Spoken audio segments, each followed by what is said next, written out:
Today we're going to talk about all the bourbons that I'm looking forward to in 2025. Let's get into it.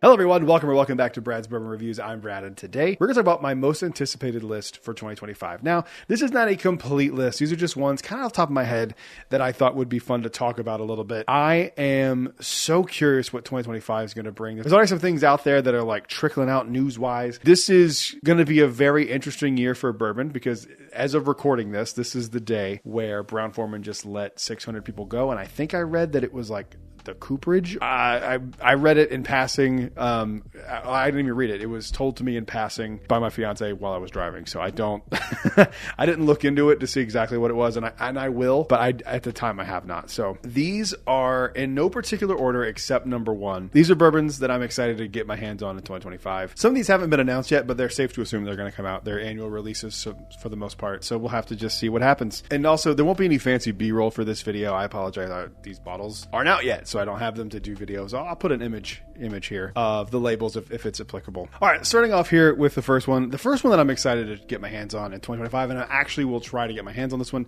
This is the bottle that I've never really talked about on the show before. This is the Old Forester 117 series, the Prohibition era still proof. This just sounds interesting to me. It looks like it's going to be coming off of the still at a higher proof than normal. The proof on this one's going to be 130 proof, so I'm excited. The tagline for this is, during Prohibition, Old Forester and 5 other Kentucky distilleries where she permits to bottle existing whiskey stocks as medicine.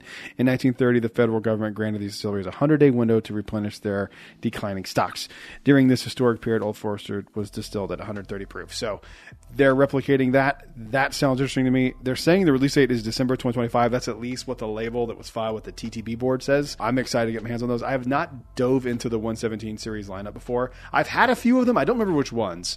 I had them as part of a lineup one night. I don't remember which ones they were, and they didn't seem remarkable to me. This one's interesting, so I want to at least get my hands on to try it. If I can make it up to Old Forester when they release this, I will do so. This is interesting to me. So that is the first one we're going to talk about on the list here. Moving on to number 8 is a brand that I love. Again, I don't talk about it that much just because they don't have a lot of like releases that I get my hands on. Talking about High West Bottled and Bond. I have seen that this has been floating around some places, but according to Coming Whiskey, this is coming out in 2025. So I don't know. It may have been that it like was shown up at the distillery or something. I know I saw a picture of it. It could have just been like a previously, a not released yet photo.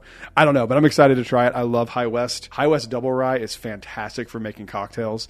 Their bourbon is great. I love Campfire. I like some Midwinter's Night Drams. They're not all great, but some of them are really, really good. But I like High West. I think what they're doing is pretty interesting.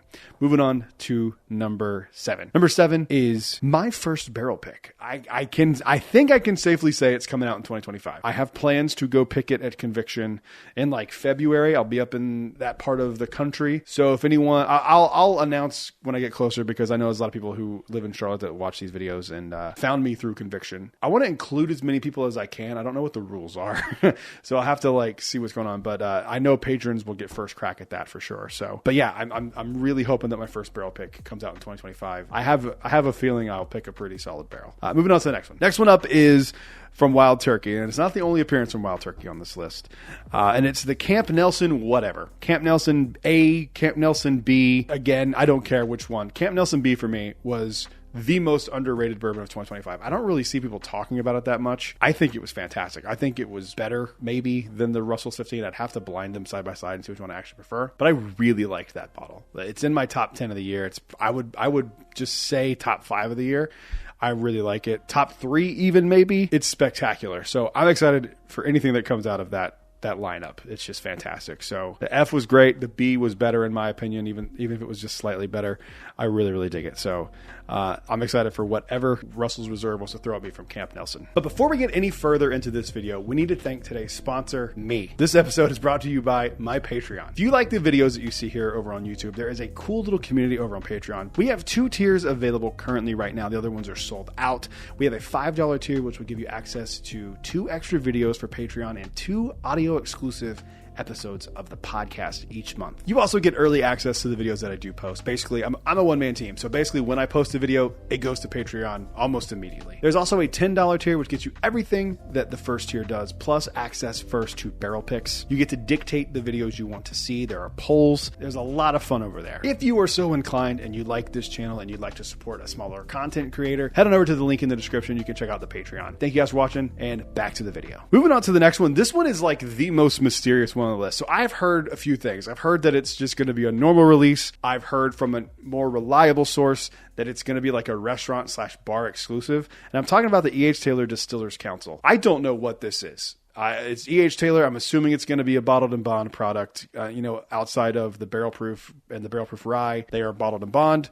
So I don't know, but this is interesting to me. Like, I'm curious with seeing how Brown-Forman was affected today, how many of these like super high-end releases that Buffalo Trace continues to do and Sazerac as a whole. So I don't know what to expect from this. If it's possible to get my hands on this, I will definitely do so. I love the E.H. Taylor lineup. I think it's some of the best looking verticals you can do. I'm actually probably in the next year or so going to put a lot of resources and money into finishing that lineup, because we had a bottle share not too long ago with some friends, like the usual, the Orlando Bourbon Gang. I think is that what our group chat's called? Hang on. Yeah, the Orlando Bourbon Gang. And one of our buddies got a hold of some of the like 4-grain, seasoned wood, those E.H. Taylors, and they were fantastic. I want them for sentimental reasons, but I also want them just to complete out the collection. And I think those are just going to get more and more and more expensive because there's going to be less and less and less of them available.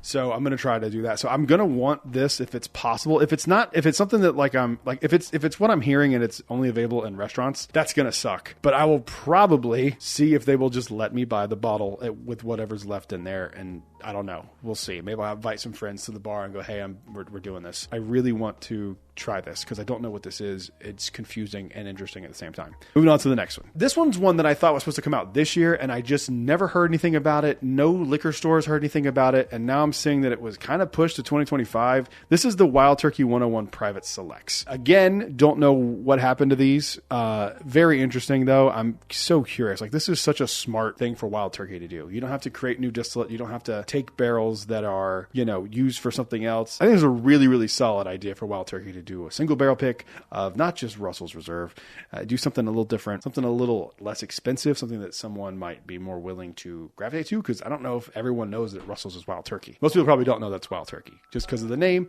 That's how branding works. I am very curious about these, and I'm actually, if this is something that I can do, this is something I want to do a barrel pick of because I love Wild Turkey 101. It is very rare that there's not a bottle of Wild Turkey 101 in this house. I love Wild Turkey 101. So my own private barrel pick of Wild 101 would be interesting. If it's something where they like actually vary barrel to barrel, that would be a really cool barrel pick for me personally. I love Wild Turkey. So Wild Turkey just had a hell of a year in 2024, and I think it's just that momentum is going to continue into 2025. Then the next thing is another Wild Turkey product. I'm curious about this Russell's Reserve 13. They've already confirmed and said Russell's 13 is coming out in 2025. They haven't said anything about Russell's 15. I am assuming that they had at least 2 or 3 years of this 15-year, and up stock to put into the Russell's 15 ready to go, because I feel like they knew this was going to be something special. It is something special. It's fantastic. It's probably, outside of the Camp Nelson B, the best Wild Turkey product I've ever had. And I've had quite a bit of Wild Turkey. I'm not the most experienced person with Wild Turkey, but I've had enough of it and enough variations of it to be able to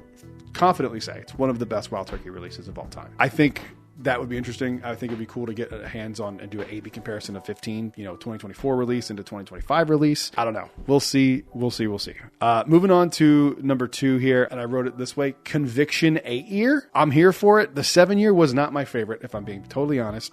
I think the 7-year was great, but it wasn't my favorite thing that they've ever done. I think the 6-year was better than the 7-year, but I am very curious to see what Conviction tastes like at a 8, 9, and 10. I think that is going to be a really special bottle because I think 7-year for their distillate is where it turns from these like sweet fruity notes into these like leathery tobacco, more dark brown sugar notes. And I think that 7-year is like on the cusp. And I think once you get into that 8, 9, 10 year, it's going to be fantastic. And I really want to do it. And I was messaging with one of the owners or one of the people who run the distillery, and I was like, "Is it possible?" And he's like, "It is possible late next year." So it might not happen. It might not, but it absolutely should. It absolutely should. If you guys are watching this, and I assume one of you are, please make that happen. If it's good, don't release it just to release it because it has an 8-year age statement. Don't do that. But if it's good and it's an 8-year age statement, do it. Moving on to the last one here. These were all in no particular order except this one. This is my number one. This was probably my number one last year. If you go back and watch my video for 2024, what I was most anticipated. Jack Daniel's 14-year. I'm seeing pictures. I'm seeing stuff coming out. It's like 126 proof, I think is what it was. I was texting with some friends about it today. Mike from Cinnabon Bourbon hit me up and was talking to me about it. I'm sorry, 126.3 proof, batch 1. Yes.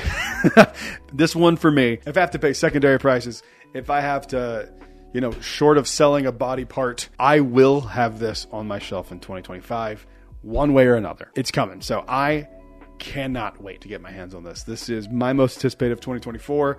It moved into 2025. I'm looking at a picture of it right now. The color on this thing is insane. I cannot wait to get it. I am trying to temper expectations a little bit because 14 could be a little too oaky. We'll see. I don't know. I hope not. The good people at Jack Daniel's have never let me down before, and I don't think they're going to start now. Well, that's the end of the video. Thank you guys for watching. I appreciate it. Make sure you leave a like if you liked the video. Subscribe if you want to stick around and see more content, and I'll see you guys in the next one. Until then, cheers. A big thank you to all the Patreon supporters you see on screen right now.